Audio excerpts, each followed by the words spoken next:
This is the LEGO Star Wars 75333 Obi-Wan Kenobi's Jedi Starfighter, and it includes Obi-Wan Kenobi, of course, R4P17 and Tanwi. On the back of the box, we can see a really nice side profile of the ship. Like, I really like how it looks just from that angle. That's pretty nice.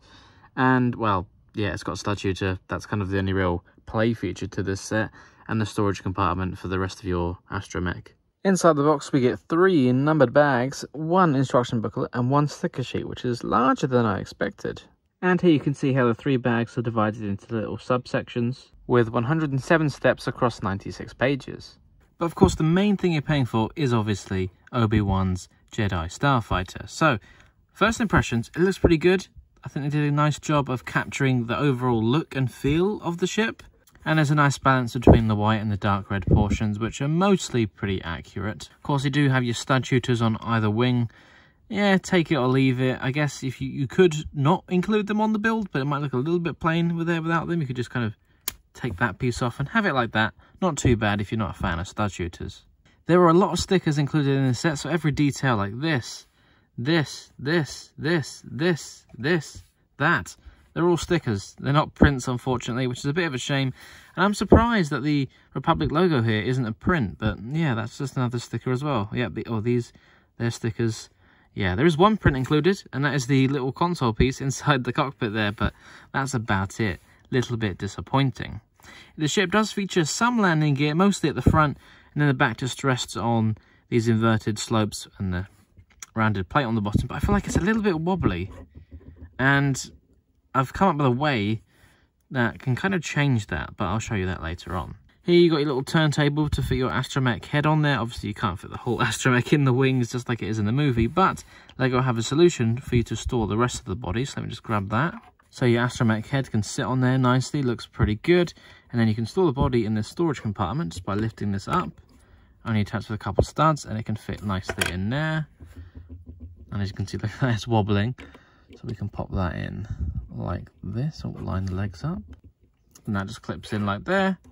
And you can pop this back on, and you wouldn't even know. Oh, there we go. And you wouldn't even know. Yeah, so that's a look. Let's pop Obi-Wan in the cockpit and see how he fits. So I can just lift up like that. And it's pretty deep in there, so hopefully, well, he hasn't got any room to lie back, so he might actually be sitting up straight. Is this the first Star Wars ship in a long time where the minifigure can do that? Yeah, look at that. He's sitting up straight. Got a nice little headrest for him. His arms do have to be lifted up a little bit, but maybe he's just pressing some buttons on the control panel there. But yeah, there we go. That's a good look. And it does have clips on the underside for you could store his lightsaber. So let's pop that on there.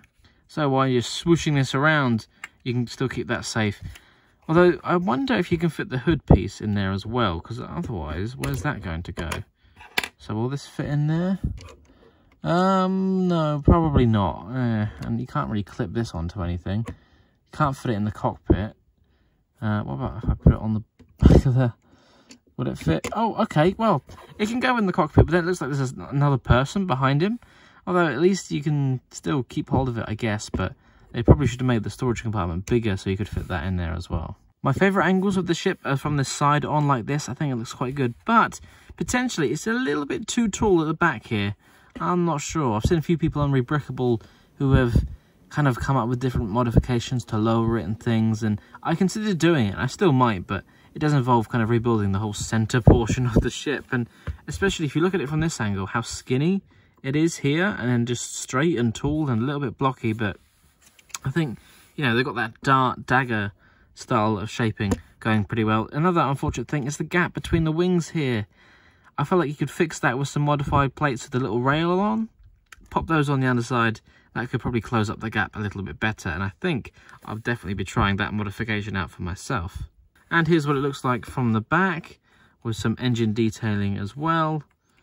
And then on the underside, yeah, not too bad. Not the prettiest thing, but yeah, I feel like it needed some more stability or some landing gear on the wings to stop it from wobbling so much, because it's just got a little bit of a wobble. But as I said, I did come up with a solution.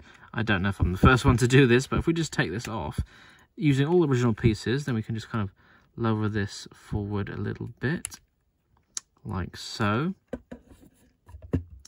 And then we can take this apart, pop that back on there. And this one there. And the same for the other side. So they can kind of represent some other landing gear. The ships are lower, and it's solid now. It's not wobbling, tilting side to side. Obviously that doesn't change, it just becomes a bit lower. And I like it because, like I said, my favourite angles of the ship is from its side. And I feel like it looks so much better when it's nice and low down to the ground when it's landed. So just a simple modification using only the parts that come in this set. But yeah, I think I might come up with a way to fill in these gaps. I'll probably make a future video on that as well. As for the minifigures, technically you get 2, unless you want to count the astromech as a minifigure, then you can say you have 3. But of course we got Obi-Wan Kenobi in his Jedi robes with his hood from Attack of the Clones. And we have Tarn Wei, and our first official Lego Kaminoan minifigure, so that's pretty impressive. And then of course just another astromech. They're, you know, different printing, but they're generally the same. As for Obi-Wan, then I think the printing is pretty good, including the printing for his lower legs there, where the bottom half of the robes continue. As for the back of his torso, there's only some subtle print detailing with some lines to represent fold marks in his clothing. And if you take off his hood, you can see a better look at his face print. And he does have an alternate face print as well, very nice. And to top it all off, they include the hairpiece, so you can have his hood off and have him still look pretty good. Tarn Wei, on the other hand, is a very interesting minifigure, not something we've had before. The head and neck is all one piece, and then the rest is just standard minifigure parts, which, you know, you'd typically expect. Some really nice print detailing. It's consistent, good colours, nice sand blue choice there. I think that was a good one to use. And then the prints continue on the back and on the bottom half of the skirt piece. Now you can see that the head is really interesting. I wonder if Lego will be able to use this for other things. But I think the proportions are pretty well when compared next to a regular minifigure.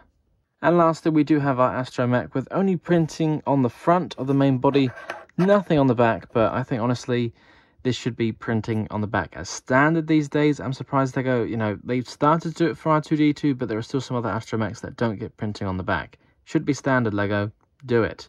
As for the printing on the headpiece, it is generally a pretty straight print. I did notice there was some slight curvature and a weird dip in some area. You can kind of see here where it dips down and goes back up again, but otherwise it's pretty good. There's no real interesting parts for the spare parts here, apart from maybe the lightsaber hilt, and then there's the studs for the stud shooters. So this set retails for £30 in the UK, but it's often discounted to around £24. I managed to get it for £20, so if you can get it for £24 or less, I think you're onto a winner here. Sure, there's a few things you could probably swap out, and there's plenty of modifications on Rebreakable like I mentioned, but it's a pretty good looking set. Great minifigure selection, and the droid's alright. What do you guys think about this one? Tell me in the comments, and check out some of my other LEGO Star Wars reviews. I'll see you next time for more. Bye for now. Thank you very much for watching. If you enjoyed this video, don't forget to check out the other videos on this channel, or on one of my other channels as well. And of course, don't forget to like, comment, subscribe, and share with your friends.